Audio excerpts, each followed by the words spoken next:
Hello, everyone. Welcome back to the main event. You're here once. And Aaron. How you doing, Aaron? Successful international break for England over Ireland. How are you feeling about it? Yeah, Ireland have had a pretty terrible time, embarrassed ourselves against England, and then even more so against Wales, although should have had a penalty in the last minute. But Jeff Hendrick, representing Newcastle, did us proud of a red card. I don't know if you saw it, but pretty embarrassing. Now, I'm just happy it means that he's got to miss an extra game so all of our players are nice and fresh while everyone else is struggling with injuries. Yeah, I don't understand why anything's being played at all outside of club football. I understand club football because there are a lot of people's jobs on the line. At an international level, I don't get it at all, and I'm surprised that there's not lawsuits going out, but never mind. We're here with some more fantasy Champions League content, and it is going to be some actual game related content this week. We had a really good time last week with Nathan and Cameron on the show, having a bit of a friendly debate over our favourite Champions League team. Cameron won that vote on Twitter, so well done to Cameron with his Barcelona team of 2011. They were an unbelievable team, in all fairness. So well done to him. But tonight we're going to cover two topics for everyone. So topic number one, we are going to look at ball recovery points for midfielders. We aren't going to do defenders yet. That could be for a future podcast. It's just defenders as a whole of that kettle of fish. And then we are going to look at some price rises and some price falls so that hopefully some people might be able to either jump on before it's too late or maybe even get themselves a sneaky little bargain. So that's what we've got lined up for tonight. You excited, Aaron? Yeah, I am. Good. Right, so first of all, let's start with these ball recovery points as we've had a few requests. So first of all, ball recovery points are a bit of an odd one. Obviously, it's not something that we used to in FPL at all. What exactly clarifies as a ball recovery? I'm still not entirely sure. It's one of those things, it's a bit like, again, in FPL, the bonus point system, where even though it written down, it makes sense in practice, things can be a bit sketchy. But I think with 3 games worth of data now, and the fact that each team has played every team once and they will face them all again, I think just using what we have in terms of actual points is going to be better than trying to work some black magic predictions or anything like that. So having a look, defenders do primarily get more ball recovery points. It's pretty obvious. And then come the midfielders. I've had a look and I believe the only forward to get any ball recovery points is Marcus Thuram with 1. So if you are super desperate for a ball recovery point, I suppose you can put him in, although he's in excellent form anyway. And I think at his price, he's absolutely worth putting in, irrespective of the bonus points. But let's be honest, we don't want forwards for ball recoveries. We want them for goals.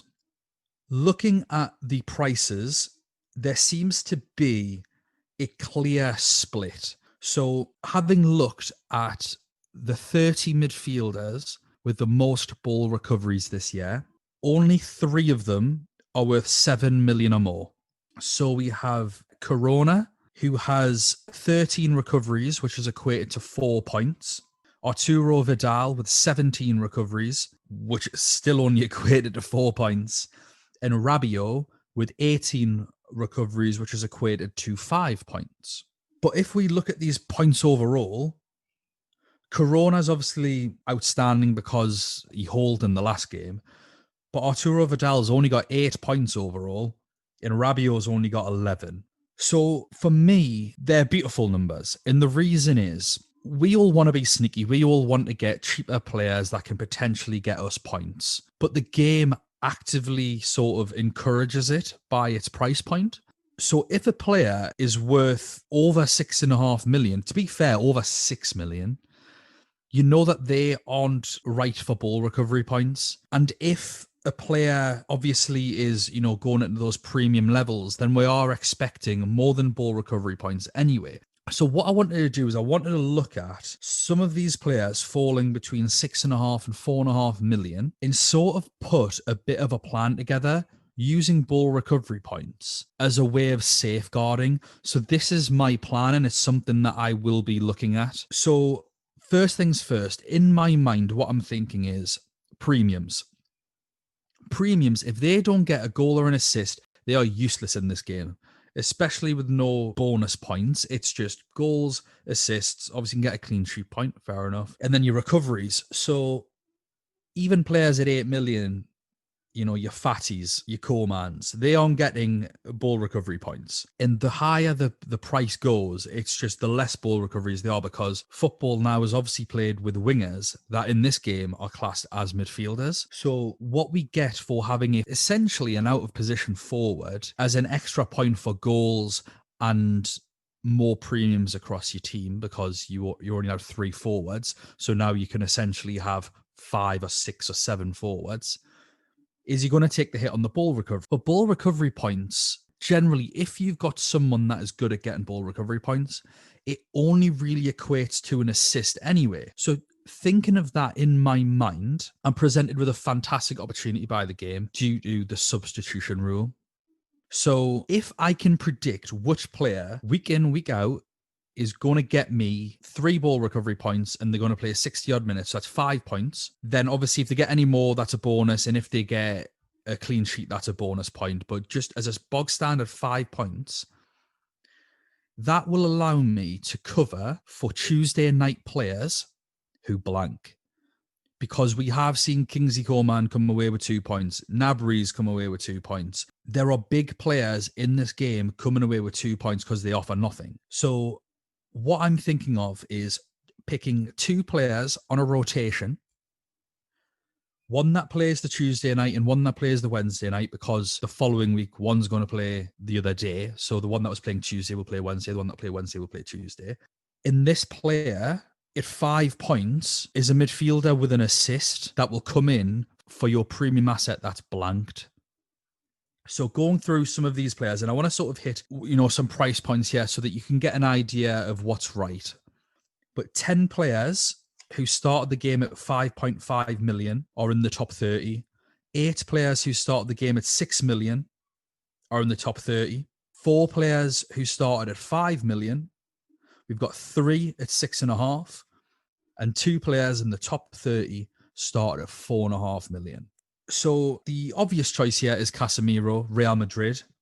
He's gone up to 6.2. He's had 31 ball recoveries, which is the most of any midfielder, and I think second in the entire game. But he's also got 22 points overall. Now, that is because he's got a goal and assist. He's got 5 points in his first game against Shakhtar, 3 points in his second against Mönchengladbach, and 2 points against Inter. So what this suggests is the more difficult the opposition, the less points Casemiro gets, just to sort of bear that in mind. But 10 points overall from ball recoveries at 6.2 million and has a goal or an assist in his locker is just such a great option. But then next on our list, we've got Barrios. So we talked about him.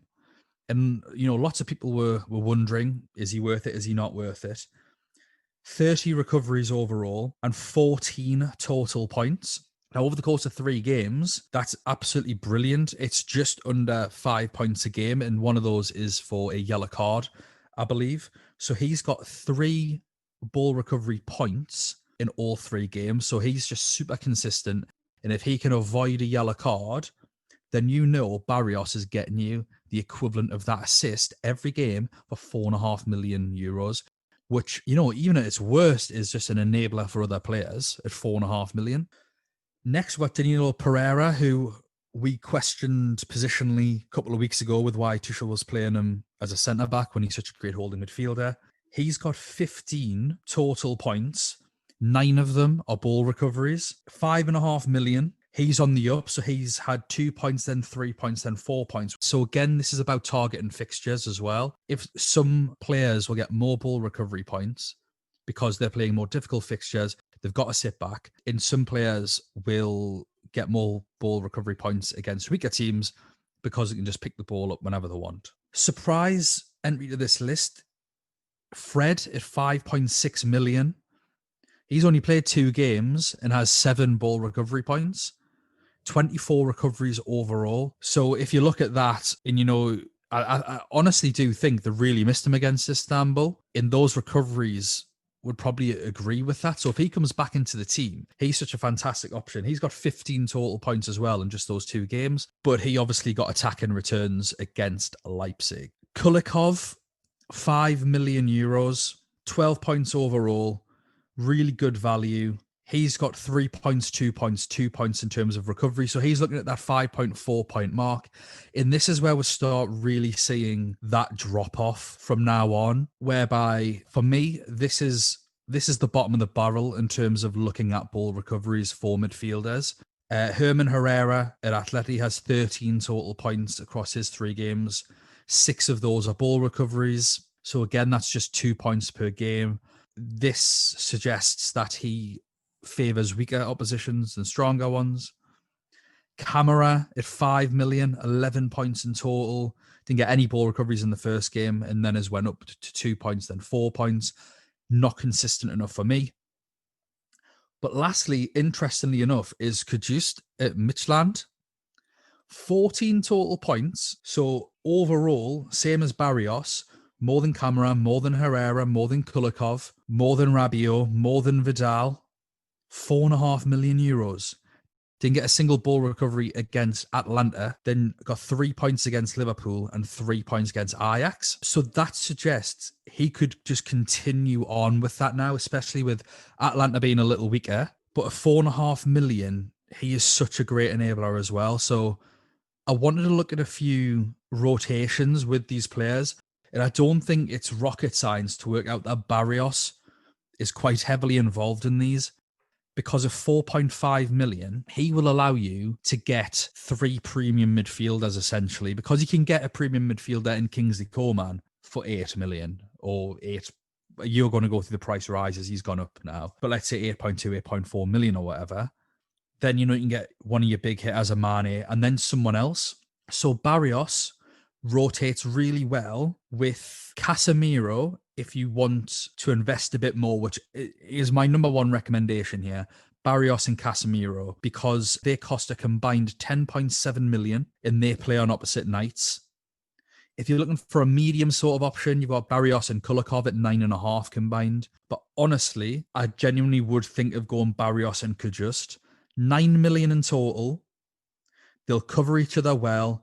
You know that they're not going to get massive holes, but they can cover for any blanking premium midfielder that you know that's going to get just a couple of points extra. Having a little look as well, Frankie de Jong, we've talked about him quite a few times on this podcast. He's a bit of an odd one. Obviously, he's played out of position so far, which is where he got his most ball recoveries, but still he's actually not been getting enough. I'm not overly concerned about someone that gets 1 ball recovery point. It's a bonus if someone gets a ball recovery point. What we're looking for, looking through these players, is to look at consistency. Who can I rely on to get multiple ball recovery points, even if the team plays badly, even if they don't get an attack and return, just to bump up my rank? And de Jong just didn't quite fit the bill, but I do have him on a rotation with Kulikov, who could go for, or could just. The benefit of Kulikov is that he does just play in a more attacking team, which means he might get an assist more than Barrios could just does have an attacking return. So that's something to look at. The last player just that I thought was a little bit of a trap that I haven't talked about was Junuzovic. He's barely played an hour for Salzburg. So he played the first game, I think he got 80 minutes in, but then the next couple of games he's been substituted between the 60th and the 70th minute. One of them, I think, was like right on the edge. He does have attack and returns. So if you want to take a risk, that is a big risk for big reward, but you're also going to have to accept that you might not even play an hour. And also ball recovery points are obviously something that you want someone to play 90 minutes for here. The longer they're on the pitch, the more ball recoveries they're likely to make. And that I didn't really want to look overly into attack and returns as a primary factor. It's a case of ball recoveries, and then, if someone's outstanding, for example, Casemiro, then fair enough, I think it's worth a mention. But other than that, ball recovery points, I think we're seeing the true colours of it, where there are limited options. And just to sort of recap who I think might be worth it, Corona is more expensive, but he is getting consistently one ball recovery point, and he can get attack and returns for Porto, especially in their group. So out of their players, he'd be a great option, although you might just want Oliveira because he's the penalty taker. Casemiro, obviously, most ball recoveries for a midfielder, most ball recovery points for a midfielder, likely get attack and returns, 6.2 million, pretty good option there. Barrios and just at 4.5 million. Danilo Pereira, 15 total points at the minute, but a 5.5. Is he worth the extra million for the extra 1 point so far? The same question could be asked of Fred, especially when he's not a guaranteed start. But if Fred plays, I think you're in the money with Fred, genuinely. I think Fred is actually going to be, per game, best points per game for ball recoveries out of everyone in the game. It's just, is he going to play? They'd be my key choices. And like I say, my plan going forward is to try and have 3 premium midfielders, plus the one of the two, the one that'll play the Tuesday night, and then swap in my sort of guaranteed ball recovery points for the player that's blanked. Ultimately, what we've seen so far in the game is that defenders are where it's at. They've been getting consistently so many points for clean sheets, ball recoveries, goals, assists, the lot. So it makes a lot more sense to maybe go for a Kajust and a Barrios and then invest the extra money into defence. That being said, a lot of the highest scoring defenders are injured. Joe Gomez being case in point. So just on the ball recovery points, do you think it would be better to go for better teams that are going to dominate the ball? Or do you think like some of these weaker teams have more value with the ball recoveries? Like I know you touched on it with a few of the players, but if I had to make a choice between, say, a defensive like if I had to choose between Tolisso from a defensive point or Goretzka, who dominate the ball, or if I had to choose Barrios or someone like that, who do you think we should be looking at? Well, I think with that, it's probably a little unfair because I'd consider Tolisso and Goretzka to be players that are expected to get attack and returns. They wouldn't be in my team for ball recoveries. So obviously you'd go for either one of those over Barrios every day of the week. Yeah, that was a bad example on my part, but it's all right. How about Casemiro then? Would you rather go Casemiro? I mean, Real Madrid are a struggling team, which is why I didn't want to say them straight off. But how about Gundogan? Gundogan. So if I was looking at ball recovery points, so Gundogan falls into the price range. I'd still go with Gundogan for his attacking returns. Okay. Personally, what I'd say is if you're looking at one of the players on this list, or let's say you've even clicked on the game and you've selected ball recoveries and you're having a look. If a player, and this is just what it looks like to me looking at this data, is if a player plays for what I'll quickly do is I'm going to quickly go through the teams of who I've written down here. And I'm going to just tell you, like, obviously we're looking at individual players, but just obviously there's a lot of teams here. First of all, Porto, I've got Corona here, but it looks like Porto get more ball recovery points from that attacking player when they were playing against a more difficult team than themselves because the attackers have got to drop deeper. So that's with Porto. With Inter, obviously Vidal's just been bad in general. However, going up against a team of sort of equal merit to Inter. For Juventus, it's clear as day that Juventus prefer playing against weaker teams for ball recovery points.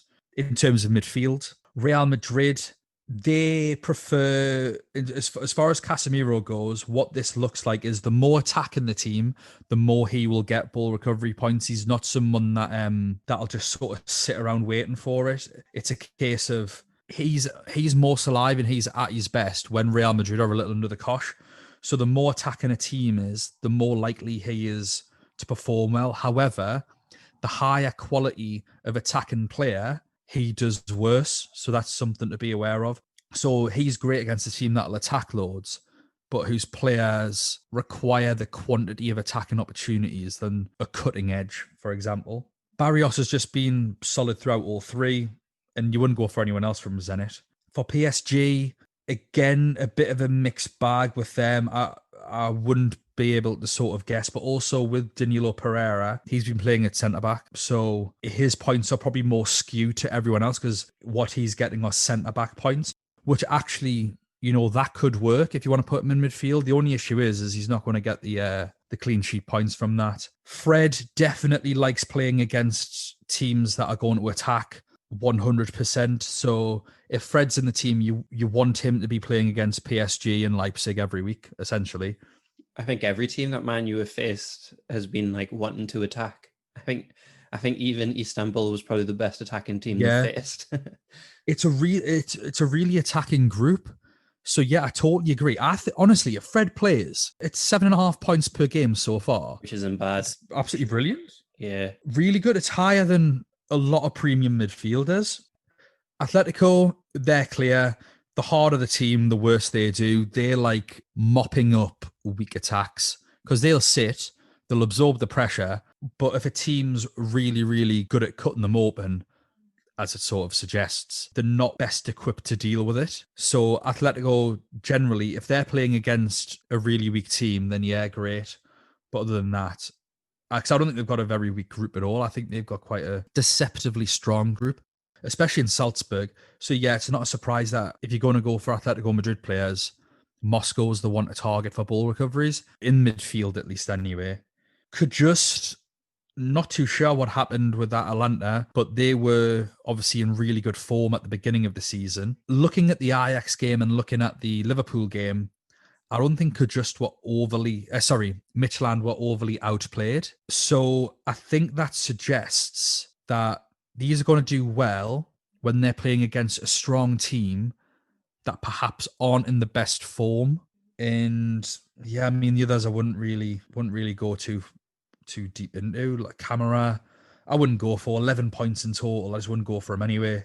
So it all depends really. I think you might find different data for defenders opposed to midfielders, but with midfielders, I'd just say look at who they're playing and look at how strong they are as a team. So try and like build the puzzle up that way. If you are thinking about someone, genuinely just look at how they did in the previous games to each of the three teams they've already played. And that'll probably give a good indication of what's going to happen. Like I say, I've mentioned here 11 players from the top 30, and I believe I've actually mentioned the top 8 or 9, the very top. I went digging with Corona, Vidal, and Rabiot just because I wanted some premium options in there. I wanted to see how they compared. And they were the only players of that price point anywhere near the top 30. And even when we look at these, Vidal getting in there with 4 points in 3 games. Like, who cares? Really, it's not something you're going to look at. If you went for Corona, you're not looking at his 4 bonus ball recovery points. You're looking at how many goals and assists he's going to get. So just narrowing it all down, there's a really small pool of midfield players that you've got to look at, and it's Casemiro, Barrios, Danilo Pereira, Fred, at a push, Kulikov, Kajust, and if you want to take a massive gamble, Junuzovic at Salzburg. No, it all sounds good. Definitely, you've opened my eyes to a few of them players there, so might help me get a better striker if I get some of them players. So now that's all good stuff. Yeah, that's what I was thinking. It's a case of, honestly, if you got Barrios and Kajust and just accepted that they are getting between 4 and 6 points every week, so that you can then play your 3 premium players. Yeah. You can play 3 premium forwards and maybe 2, and then you don't need 3 premium forwards because you've got Player, Thuram, Gomez, Zapata, Yeah. who are all going to be good enough from that respect. But then even if you look at it and you go, right, you know what, actually, I'm going to go with Jota, Casemiro, and then Barrios. That's less than 20 million for those 3 players comfortably. I mean, I don't know how much exactly that is because I don't know what the price rise is on Jota. But I imagine, let's say Jota's 7 million. I don't know how much. Do you know how much he is? 7.5. So 7.5 plus 6.2, which is 13.74. So that's 17, 18 million for 3 players, for 3 midfielders. And then that allows you to have Salah, Mane, Sterling, De Bruyne, whatever, Gnabry. That's what I'd be looking for. More importantly, to be fair, I don't think the value is in midfield this year. I think the value is in defence. So, if anything, what it might allow you to have would have been Kimmich, who's now injured for however long, Brent, who's injured, Robbo, who might be injured. So, there's a lot of premium players that are injured, making me rethink my limitless wildcard, that's for sure. It's a struggle I'm glad I don't have right now because I'd be pulling my hair out. Yeah. What little hair you have, Aaron. Hey, By choice. You give it the one guard on purpose. I know, I know. So, Aaron, why don't you tell us about some of these price rises, some of these price falls? Tell us who we're going for. Who should we be getting on the bandwagon, and who should we be getting a bargain? I'll let you know, Dan. So what I've tried to do, I'm going to split my portion into the different kind of tiers of players. So I've got premium players, I've got enablers, because some people might be looking for a further budget option. Some people might be worried that their budget option that they were going to go for is getting away from them. And also going through some of the mid bracket players. And then what I've looked at is some of the weekend fixtures to see if a big score line on the weekend, if that will influence the prices, and also looking at transfer activity in the game over the last week and a bit and seeing if that's going to influence. So try and forecast before the next game week. So then I hope that it's all correct come time to do your transfers, as it can change quite quickly. Do people's transfers affect price rises in this? I thought it was player form. Yeah, what it seems to be is, so what it does, it's kind of like a net with transfer in, transfer out. And from what I've gathered so far is if the difference is over 2%, either direction, the price goes up. So it's not necessarily like FPL where it's a certain percentage of that player's ownership, which is what influences FPL. It's in this game, it's total players in the game. So it's quite lenient in that way. However, if there's a net of more than 2% in either direction, where the 2% of the players have got in compared to getting them out, or vice versa. But the game waits until game day when it updates everybody's injuries before the price rises and stuff take place. So all of these price rises and stuff I'm saying now are due to the last game week. And this current game week's price rises haven't happened yet.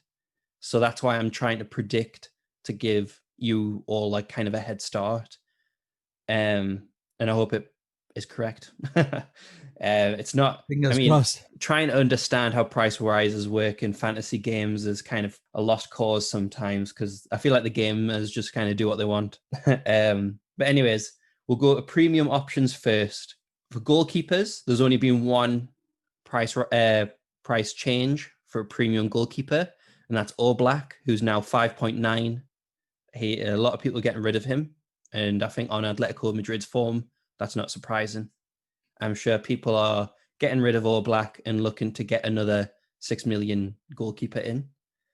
There's been quite a lot of activity in terms of premium defenders, a lot of it which is now redundant. So Alexander Arnold and Kimmich are now up to 6.6. And so a lot of people have transferred them in before this game week. I think a lot of people did an early transfer. They did a Nathan. And so unfortunately, they're going to have to then sell them. They're stuck with a 6.6 bench player. Alphonso Davies has went down in price, but that's because of his long-term injury. So he's 5.9. So if you do have him and you haven't got rid of him yet, I would do so quickly before he drops even further in price. Gomez for Liverpool, he's went up by 0.4. So he's now Wow. 5.9. So he is now a premium. I would class him as a premium defender. Yeah. And now he's out for the season. So that's, again, a lot of people who have brought him in. I'm not laughing at his injury, by the way, obviously. It's not very nice. It's just the fact that enough people have got him in to get him up by 0.4, and then he's out for the season is crazy. Crazy. Which means that, like, if it takes 2% to go up by 0.1, like, over 10% of the game brought in Gomez by that calculation. So that is insane, who are now going to have to get rid of him. And the other two who I would consider is Jesus Navas and Sergio Roberto. They've went up to 5.6. Navas will be suspended for the next game anyway, won't he? Yeah, so I'm not sure. I think people are just jumping on him because like I said, some of these were before the last game week, so I'm sure they were Lots of getting them in lots of people before. wild carded. I know a lot of people limitless in game week 2 and regular wild carded in game week 3. And I'll be honest, I do regret not limitless in game week 2.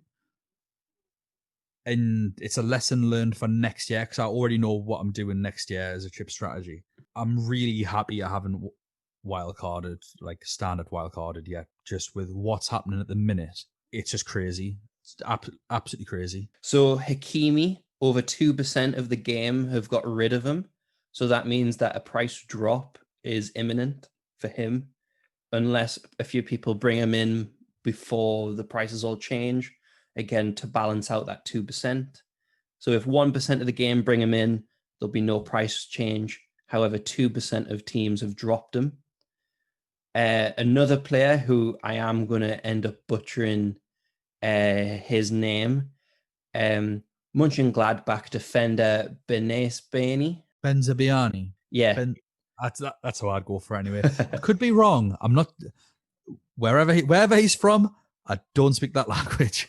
over 2% have transferred him in, which is quite a lot because he was owned by 0% before this game week. So his price is going to go up because the game's quite nice in terms of you're able to filter. So you're able to go on value, you're able to go on most ball recoveries. There's a lot of different filters that you can use, but the more visible players are, the more likely people are going to transfer them in without doing too much research. And he's at the top, like he's in the top 5 of every single filter that you do. And I've tested it for defenders.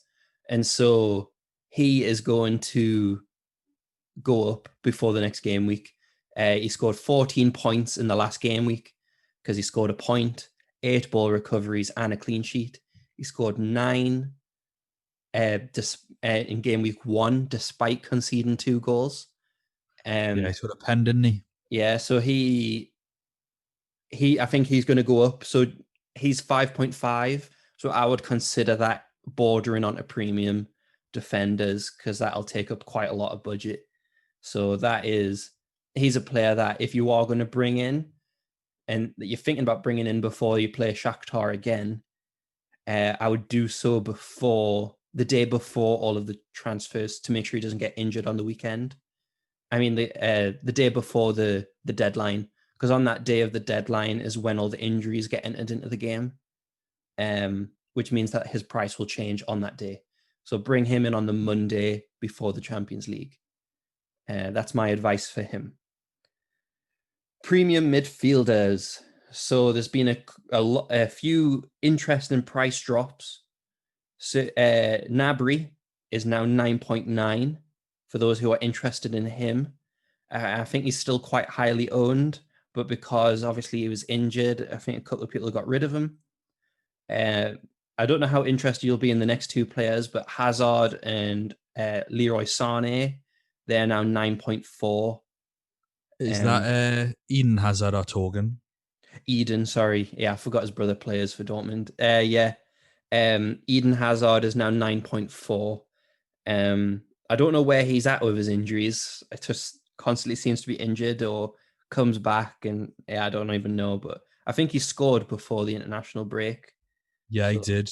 I think he's fit. So that might be a good option. In terms of some forecast, sorry, I need to mention that Rashford has went up in price, and he's the most transferred in midfielder after his hat trick. Yeah, not surprising. How much is he now? 9.1. And in terms of forecast, I wanted to highlight Man United in general because they play West Brom on the weekend, which might be a big scoreline depending on how many of their players caught COVID in the international break. And I mean, you'd never know with Man United, but that's a potential big scoreline for West Brom. And if they do score big, more people will bring them in against Istanbul for the revenge match. And so Revenge match. it's crazy that that's a grudge you should work match. for WWE, mate. Revenge match. It's SummerSlam.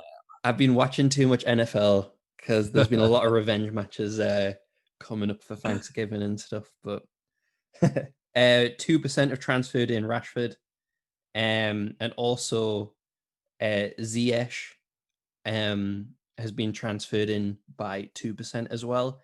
So depending on how Chelsea do, he is also Rashford's got a yellow flag on him for FPL, hasn't he? He pulled out the England squad injured. Oh, keep an eye on that one then. If I Yeah, was so if I was Solskjaer, I would, one, be very nice to everybody, just because that's who he is. But two, I would rest Rashford and stuff for the Champions League because you have Martial back, and play Rashford up front in the Champions League. But that's only because of fantasy. That has nothing to do with tactics. It's just um, people probably thought I was going to say something profound, but no, it's literally no, just just for something fantasy. selfish for fantasy football points. But we like to hear. That's what we're here for. So in terms of forwards, Messi has went up to 12.1, Griezmann and has went down to 9.9, and Zapata has went up to 9.7. So a lot of people, despite the Liverpool performance, are bringing him in.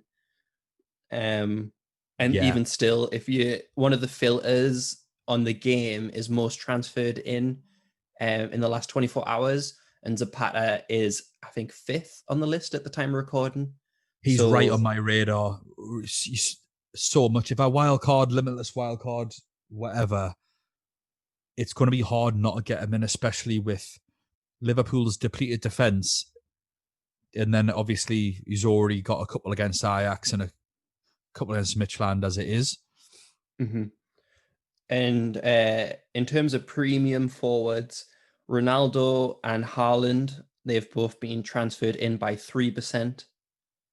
So they might be, I don't know if Ronaldo will, because he was already 12 million. I think that would be quite harsh because he was obviously injured.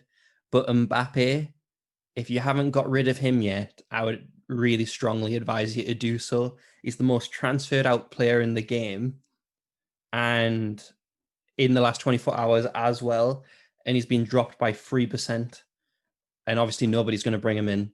So he is going to go down potentially to 10.8, which will be great when he's back. But in terms of this game week, you're going to end up losing out on some money, and you could you might even get priced out of getting another 11 million Yeah. player. So don't leave that too late. I would say do that one probably after the Paris Saint-Germain game on the weekend before the Champions League. So just action that straight away so you don't lose out on some money. And that's it for the premium players. Is there anything you want to add to that, Dan, before we go on? Interesting to see. Obviously, some of the players gone up and down. I'm glad I've already got rid of some of these players. As far as my premium assets go, anyway, if I wasn't to use a chip, I think my two transfers are nailed on anyway. I've got Kimmich and I've got Ansu Fati, who are both injured until January. So I don't have a choice really. Like 6.6 you were saying now, and the other one's still 8.4, however much. So they're chewing up too much of the budget, which is really annoying. But yeah, we shall see. I don't want to rush into a limitless when there's so many players not available. Especially When because of COVID as well. Like you could make your team, and then on the day of testing, like your whole team, if anything, you're in a position of strength because you can change your whole team around at a moment's notice. yeah, But some of your Wednesday players could be quite risky. I don't know if you would do similar to the tactic that I think it was the Daniel last year. For those who listened and remember him, oh bloody Daniel, I hope he's well. yeah, Daniel, give us a shout on Twitter at UCL Fantasy Pod. We'd love to hear from you. And but what his tactics were for these kind of games was that he filled his team with Tuesday players, and obviously that is risky, but he knew that everyone was going to play, and so it could be a good tactic to use for this week for those who are thinking about wildcarding for Well, that's the Limitless. thing. That's the thing for me at the minute. it's such a pain. Like, I've just messed it up. Obviously, I mean, we aren't doing this podcast for good advice. We're just here for the crack. But I've definitely learned, like, for next year, I know exactly what I'm doing, because I think the player selection's been all right, but in terms of the strategy, I've totally balls it up. So obviously, it would be really good to limitless this week, but most of my players play this week on a Tuesday, which means for limitless, most of my players for game week 5 will be playing on the Wednesday, which is just something that I do not want at all. So I think I'd rather just not play my limitless this week and then play game week 5. But obviously, that's when rests start to happen. But I'm going to I think I might gamble, because I reckon, I mean, we've got a lot of things right on this podcast, but one thing we've got horrifically wrong is Liverpool's form. Mm-hmm. Like, we've underestimated just how good they are. Or maybe we've also overestimated how good other teams in that group could have been. But Yeah, it says it all when Alexander Arnold has the highest amount of points out of any player in the game. yeah, which is something that you'd expect, but also completely not expect at the same time. Mm-hmm. Like, it's a real case of Schrodinger's cat with that one. It's like, it's very much dead or alive. The Joe Gomez was so many points, when obviously, like, in other game types that you wouldn't really look twice at them. The thing that I'm thinking of is looking at game week 5. I think in game week 4, Atalanta will beat Liverpool, just because of all, like, their injuries are too much. If Robertson's injured, if Trent's injured, if Virgil van Dijk's injured, we don't know about Salah and Kovac yet. If Henderson is injured, that's the big one. We talked the other day about who we think Liverpool's sort of most important, irreplaceable player is. In Hendo is just so far up that list, if not top. Not that he's the best player, just he's so influential. The statistics, when he doesn't play, Liverpool generally struggle to win. I saw a video of even Van Dijk coming over to Henderson to give advice over a free kick, and Henderson tells him to get back into position. I don't know if you've seen the video, No, but I haven't. Henderson is like shouting at Van Dijk, and Van Dijk sheepishly like walks away. And I'm just like, imagine having that much presence and respect that even people like Van Dijk, I mean, he's very outspoken. He organizes that defense so well, but even he listens to Henderson and he's organizing the free kick and stuff like that. And I was just like, it takes a special kind of player to do that, because for me personally, if there's someone who's shouting over me, like just because of my personality type, I would kind of wait until it goes quiet before I start speaking again, which is just totally opposite of Jordan Henderson. But that's what makes him such a good captain. And in my opinion, for England, I think he should be the England captain instead of Harry Kane. But that's a different topic. But Yeah, I'd agree. In it, yeah, I totally agree. I just think he's such a gifted leader, and he falls into the remit of one of the very few players achieve this, where I would say he's from the northeast of England and be proud and ignore the fact he's from Sunderland entirely. He's not from Sunderland. It's a bit like what we do with Andy Murray. He's not Scottish, he's British. Gareth Bale, he's not Welsh, he's British. He's the highest scoring British player to playing for Real Madrid. Exactly. Oh, who's the best British person abroad? Oh, Gareth Bale. Yeah, Henderson's like that. He's not like, oh, he's from Sunderland. Oh, northeast lad he is. It's like, he's one of us. To try and get him in. Yeah, he's absolutely brilliant. And I think if he is injured, it's just I feel for Liverpool. If they win anything this year, unbelievable achievement. Mm-hmm.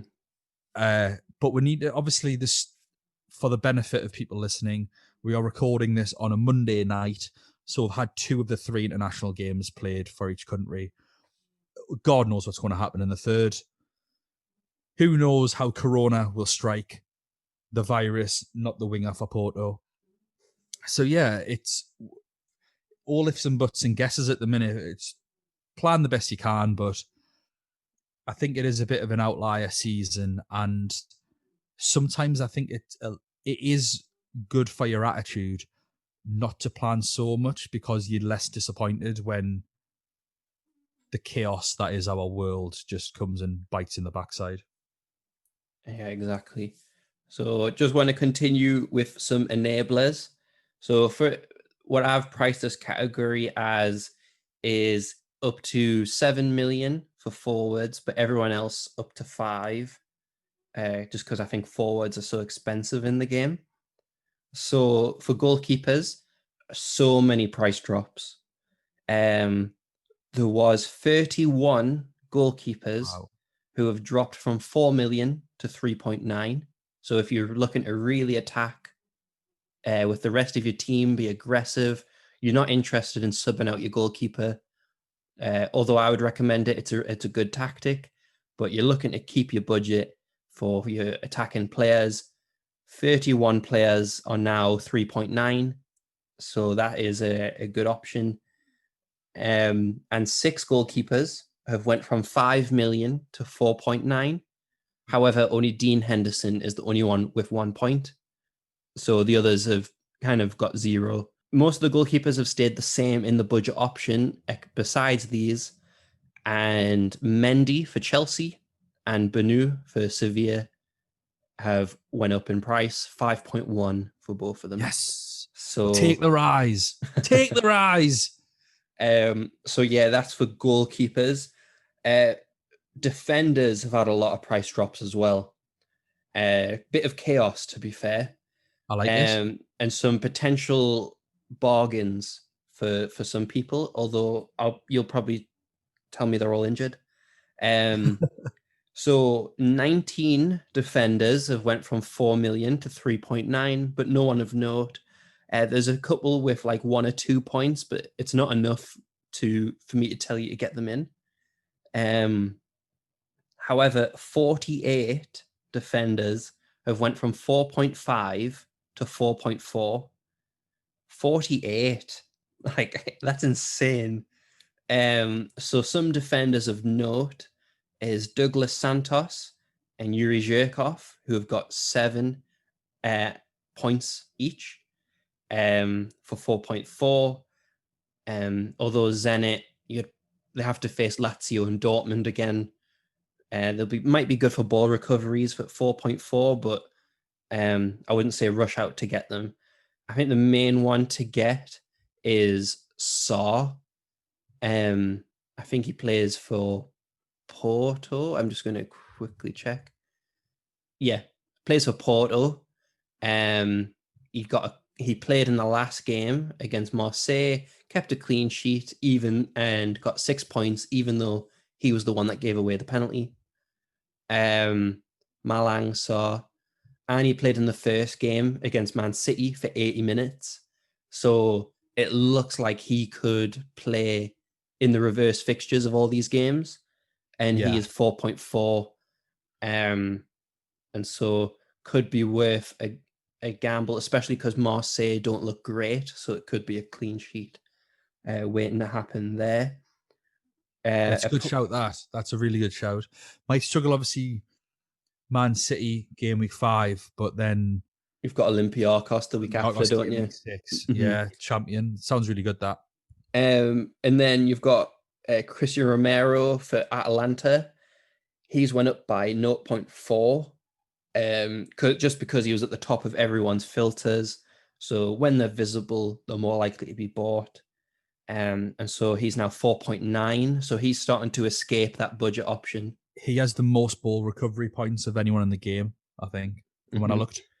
He Also, play he plays in the center of the back three, and when like Atalanta can be got at, so obviously he is going to be the one who has to perform, and I don't think it was a coincidence that they were absolutely destroyed when he wasn't there in the middle of the three. yeah, So it'll be interesting to see what he can do against Liverpool this time around. I'm not saying that it would have made a massive difference. I think Liverpool still would have won the game, but I think Atlanta would have been more confident, more stronger, and may have picked up Jota a bit better. But then again, he was so good that game. So yeah, it was fantastic. And then 12 defenders have went from 5 million to 4.9, with two really like some players that I would actually look at getting in who have actually scored a lot of points, but do so at your own peril. Jerome Boateng first for 11 points. I don't know. I don't think he's been playing. However, for 4.9, if he does end up playing, and I'm sure we'll let you know in the preview pods whether, depending on how Bayern Munich do in the weekend games, if Sula or anyone gets injured, Boateng at 4.9 as a way to get into the Bayern Munich defense seems like a good option. And also Jimenez for Atletico Madrid. I wouldn't look at him for the clean sheets. So he missed 2 games, and in that last game, he got 11 points. Yes, he did score, but that is a Jimenez thing to do. 0% owned. He's now 4.9 for a really solid defender. And playing Moscow again, I think this time it's a good. This is probably the match to bring him in for, if you need to free up some budget. But yeah, he's probably the only. They're probably the only two for 4.9 that I would look to get in. Although there's a few with like 1 or 2 points here and there. So some of them could be worth looking into their game time. And then midfielders, there was actually like not like loads of price drops again, but they're people who didn't pick up any points. So the people who don't play, so no one really to mention. But one of the ones to mention for forwards is Moise Kean. 6 million. He's been transferred in by 3% of teams, and so he could rise to 6.1, 6.2 before the game week starts. And I know Paris Saint-Germain haven't been at their scintillating best, but for a 6 million forward, I don't think there's anyone better in that price who's actually going to play. Yeah, I think with Moise Kean, it's a case of if Neymar or Mbappe are playing, don't even hesitate to get him in. Just don't hesitate at all, because he'll get goals. It's so hard for him to score without those two around him.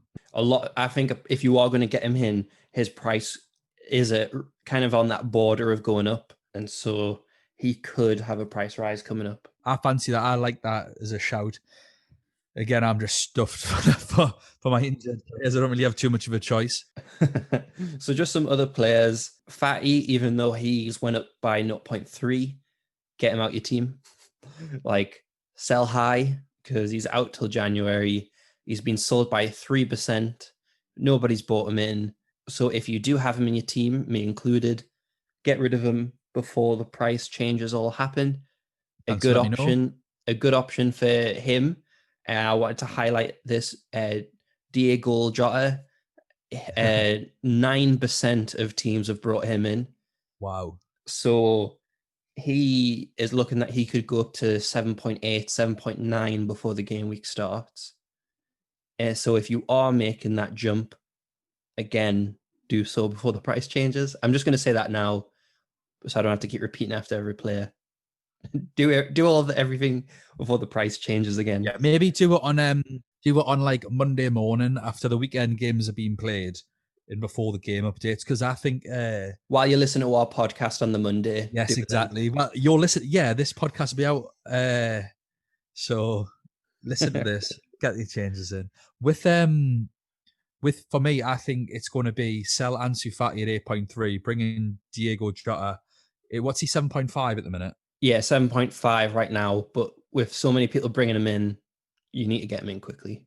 Yeah. So for the extra people getting him in, I might have just been able to make 0.8 million off this transfer, because obviously I'd make 0.3 from Fatty, and then if Jota goes up to 8, for example, then that's another 5 million in me budget.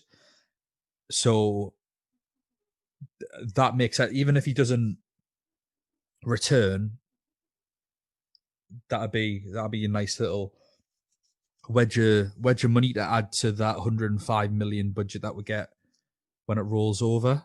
because obviously you still get your price rises and stuff. Mm-hmm. And obviously with Salah having COVID, he's pretty guaranteed to start. I think even if Salah didn't have COVID, I think he's starting to get preferred to Firmino. Yeah, or with Firmino as we saw against Man City. Yeah, exactly. And so he's in such good form right now. And I think he scored for Portugal as well. And so, yeah, just he's a player that is in good form, and they're the type of players you need for Champions League football. So just to fly through these people are in the mid-range bracket. So I'm just going to fly through these. Thuram, forward, Mönchengladbach, he's now 8.6. Brandt, he has went down 8.4. Coleman, he's now 8.4, so he's went up by 0.4. A lot of people following our advice, but I doubt that's the reason they brought him in, because he's just so good. Although with Gnabry being back, it could be a risk to his starting position.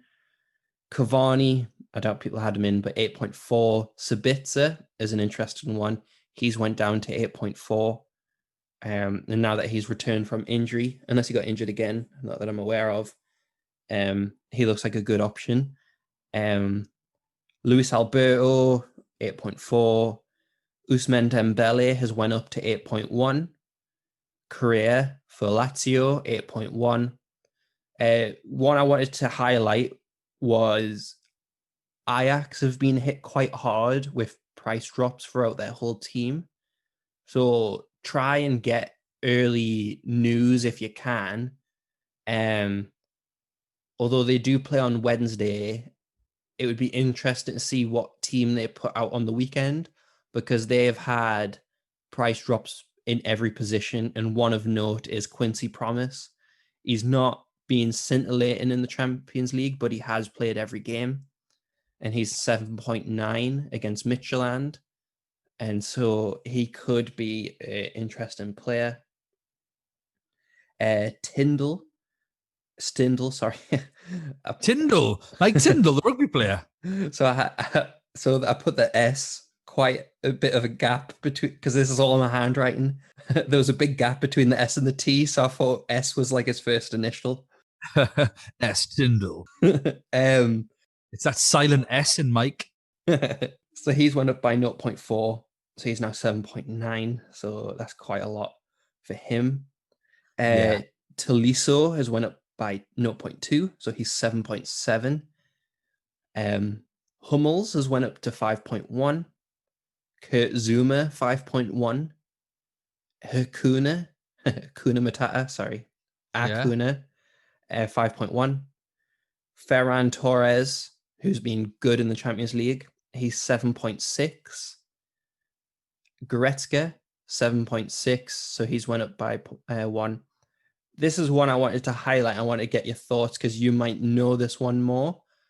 But En-Nesyri, do you know him? Naziri for Sevilla. Yeah. So he's got 11 points, although I think I think that he was a has to. stub in the last game. I think he came off the bench and scored 2. Mm-hmm.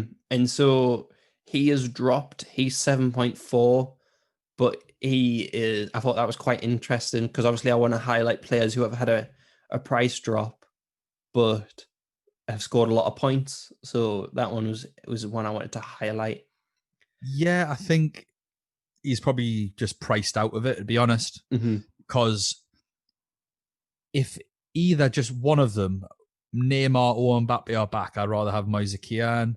And around that price, I'd much, much, much rather have Marcus Thuram, or if I've got the extra money, Plie at Mönchengladbach. I think there's 3 players, and then obviously for the punters out there, didn't play in the last game, but if Traore does start at 5 million or however much he is, then I'd probably still go with him over En-Nesyri. When he plays, he does score. He's really good, but his position is far from nailed on. And that team they've got quite a few attacking options, Sevilla. So it tends to be a bit of rotation. And they're doing really badly in the league at the minute. So I think they need to maybe concentrate on the league a little bit more than the Champions League now. I think they need to say, right, okay, we've got 7 points from the first 3 games, so 7 points out of 9. We're tied with Chelsea. We need to like get some points in the league now. I think that's what they need to be doing. Definitely. Because I can't see the 2 catching up. Yeah, 100%. One of your favorite players, which I'm going to butcher, Slabberslai, 7.1 now. Gundogan, 6.6. So he's went up. Casemiro, 6.2. He's went up by 0.2. Anthony for Ajax, he's 5.9. Scandalous. Fred, 5.6, which I've already mentioned. And then one I wanted to bring up was Curtis Jones for Liverpool. He's 5.4, so he's dropped in price despite playing in the last few games, obviously because of injuries. And with Henderson being injured as well, he looks like he could end up getting another appearance for 5.4, getting in. He got 7 points in the last game. Got 2 ball recovery points, 1 assist, clean sheet, and played 90 minutes. So he's an interesting option. Suleimanov, I don't know how to pronounce half of these. Yeah, quite tough. Yeah, but he is dropped in price despite getting 10 points in his first few games. Plays for Krasnodar. And so That'll be why. He scored a goal from outside the box. So that's why he got all them points. Although I probably wouldn't bring him in, but just interesting to note. I think we know that this team's not a touch, really. I think the only player from one of those sorts of teams is Kajust because he's 4.5 million. Yeah. And like no other reason really. Mm-hmm. Like obviously he works to a system, as I mentioned earlier about ball recoveries. Like he works to that, like if you want to play that sort of tactic, or you know, even if you want one enabler, like that isn't Barrios, then he could work. But you don't want to invest any money in Krasnodar or Istanbul or Midtjylland, like these sorts of teams, in my opinion. And then just a few interesting players that where the price rises happened since the start of the tournament, but just wanted to bring them up. Angelino, he's 5.4. Pavard, 5.1. And Tete, 5.3 now. Angelino and Tete have had quite rapid price rises, and that's obviously because of Angelino's amazing game week 1 and Tete being at the top of most of the filters, especially the value one where it's points per million. Yeah. He's really high on that one. And then last player I wanted to highlight in price changes is PK, 5.4. He dropped in price and he's got to face 2 teams where a potential clean sheet is there. Although if you can get the extra money, Jordi Alba is probably a better player in that Barcelona defense. But PK is solid. He's gonna be guaranteed minutes, and so if he's not getting red carded, that is. And then just to bring up a few interesting transfer activity players. So I've mentioned before about Mbappe, but the 2 players who look like they're going to get a price rise as well is Play for 3. He's went up by 3.9% of players, and Morata as well, who's almost at 4%. And surprisingly, Meunier for Dortmund, he is the most transferred in defender this week. Wow. Well, other than Joe Gomez. That shows how many like people don't listen to this podcast. which is unfortunate. But Yeah. But yeah, so I just wanted to bring them up, and obviously, I think something that we need to pay attention to is before our next preview podcast is Atalanta play Spezia, and so even though they've just been promoted in Serie A, they're doing okay. They're about 15th. But Atalanta will play a weakened team, I think, against Spezia. If not, they'll do a lot of transfer, like a lot of substitutes quite early on, just to get the team firing. And so basically my advice is don't read too much into Atalanta's performance this weekend. They've thrown a lot of games in the league, and we'll cover it more in our next podcast. But I know a lot of people who are watching Liverpool Atalanta might be interested in that. So just don't pay attention too much to that. And I'll look into it a bit more, look at injuries and stuff, because a lot of players could be getting rested. And as a result, their prices may go up or down on that week as a result. But we'll make sure we give you a lot of notice if you follow us on Twitter. We'll make sure that I'll let you know about any other activity that could happen that I've missed. And speaking of our next podcasts, we will be doing a double up on our next preview show. So we will be recording 2 episodes just so that we can focus a little bit more on each team. So in the first episode, we'll be looking at the first 4 groups, and the second episode, the second 4. So it's not exactly as in-depth as our pre-season preview shows, but it just allows us to talk a little bit more about injuries because they are happening to a lot of teams, the international break, but also because everyone's played each other. It gives us we have more information now in terms of being able to accurately predict what might happen over the next 3 games. So that'll be really fun to do with you again, Aaron. But thanks so much for coming on as per. Thanks so much to everyone for listening. And if there's any other topics that you want us to cover, please just let us know and we'll see if we can squeeze them in. We're more than happy to do it. You can get us on Twitter at UCL Fantasy Pod. We're also on YouTube and Spotify, so follow us there. Give us a thumbs up if you like the content. We are the main event Champions League Fantasy Football podcast. But until then, we hope everyone stays safe under the new lockdown restrictions, wherever you may be. Thanks so much for coming on, Aaron. Thanks so much for listening. Bye now.